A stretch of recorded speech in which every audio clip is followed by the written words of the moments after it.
Hello everyone. तो लो जी आ गया खेसारी लाल यादव जी और नीतू यादव का एक बहुत ही बेहतरीन वीडियो सॉन्ग जो कि फुल वीडियो सॉन्ग में रिलीज हो चुका है।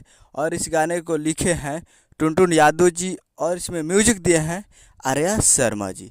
और इस गाने को गाए हैं खेसारी लाल यादव जी और सेल्फी राज जी, जो कि आपको स्क्रीन कवर दिखाई दे रहा है। जिस सॉन्ग का टाइटल रखा गया है कोरवा में सुता के, जिसका टाइटल है कोरवा में सुता के। और वीडियो में है खेसारी लाल यादव जी और नीतू यादव जी, फिट में है नीतू यादव जी। तो ये फुल वीडियो सॉन्ग आज फुल वीडियो सॉन्ग रिलीज हो चुका है।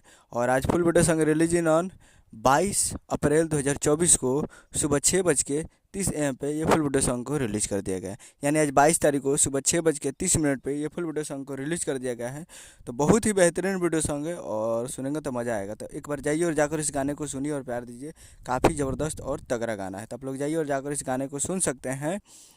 सूजे music world present Bhojpuri YouTube channel पे, सूजे music world present Bhojpuri YouTube channel पे जाइए और फुल वीडियो सॉन्ग को सुनिए और प्यार दीजिए। उम्मीद करो कि वीडियो अच्छा लगा तो चैनल को सब्सक्राइब करके बेल आइकन प्रेस कर दीजिए, ताकि इसे खेसारी लाल यादव जी के लेटेस्ट लाते रहें। वीडियो अच्छा लगा तो वीडियो को लाइक कीजिए, चैनल को सब्सक्राइब कीजिए। मिलते हैं अगले वीडियो में। जय हिंद, जय भोजपुरी।